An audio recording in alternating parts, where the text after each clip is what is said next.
Good evening, everybody. It is your favorite aspiring classicist here, you a wandering author, reminding you that we're all the authors of our own lives. My message remains the same: spend less, live more, earn your freedom with frugality. Today we're talking about prudence. So remember, in book 6, Aristotle is talking about the intellectual virtues as a whole. These are in Greek it's dainoa, but thought, virtues of thought, as opposed to virtues of character. In the first 2 chapters of the book, or 3 chapters of the book, he broke down the intellectual virtues into different categories, rational and irrational, and then comes up with a list of 5 of them in all: scientific knowledge, prudence, wisdom, intelligence, conception, conception and opinion are capable of error. So those aren't parts of them, but art, scientific knowledge, prudence, wisdom, and intelligence. Today we're going over chapter 5, which is about prudence.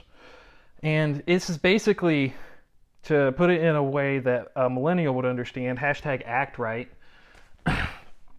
But it's how you know how to act right, basically. We may arrive at a definition of prudence by considering who are the persons whom we call prudent. So we're going to look at how we define the term. And he says, "Now it is held to be the mark of a prudent man to be able to deliberate well about what is good and advantageous for himself. Not in some one department, for instance, what is good for his health or strength, but what is advantageous as a means to the good life in general." So, this is proved by the fact that we also speak of people as prudent or wise in some particular thing when they calculate well with a view to attaining some particular end of value.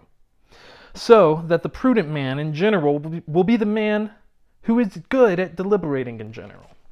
So that the prudent man in general will be the man who's good at deliberating in general. Now, again, to translate that, it's if you can make decisions well about things, like the things that you're doing. If you can hashtag act right. So, but no one deliberates about things that cannot vary, nor about things not within his power to do so. Hence, inasmuch as scientific knowledge involves demonstration, whereas things whose fundamental principles are variable are not capable of demonstration. So he differentiates between scientific knowledge and prudence because social sciences are soft, for example, and hard sciences, things like physics, mathematics, those are hard sciences. Prudence is more of a soft science rather than a hard science. Because everything about them is variable, and inasmuch as one cannot deliberate about things that are of necessity, it follows that prudence is not the same as science. Exactly. So, nor can it be the same as art, which is what we talked about yesterday. It is not science because matters of conduct admit a variation, and not art because doing and making are generically different. So, art's concerned with bringing something into existence, and the thing that prudence is dealing with is your actions, not making, but doing. Since making aims at an end distinct from the act of making, whereas in doing, the end cannot be other than the act itself. Doing well is in itself the end. It remains, therefore, that it is a truth attaining rational quality, concerned with action in relation to things that are good and bad for human beings. So it's truth attaining quality, rational quality, and it relates to the actions that are good and bad for human beings. So how do we hashtag act right? Are you getting the picture? Don't worry, we're about halfway through this chapter, guys. Hence, men like Pericles are deemed prudent. So he's talking about Pericles. Pericles is deemed prudent because they possess a faculty of discerning what things are good for themselves and for mankind. So Pericles is a good leader, and good leaders are prudent men. And that it is in conception of an expert in domestic economy or political science. And temperance does in fact preserve our belief as to our own good, For pleasure and pain do not destroy or pervert all beliefs. For instance, the belief that the three angles of a triangle are not together equal to right angles, but only beliefs concerning action.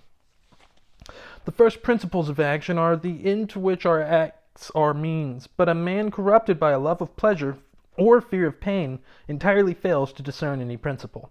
So if you're lacking prudence, then you might be somebody who is in love with pleasure, or you might be afraid of pain. And here's one of my favorite quotes of the entire chapter. For vice tends to destroy the sense of principle. Well, let me repeat that. For vice tends to destroy the sense of principle. I didn't have enough room to put it up on here, unfortunately. But whenever you are committing vices, it can delude your sense of principle, is what Aristotle is saying there.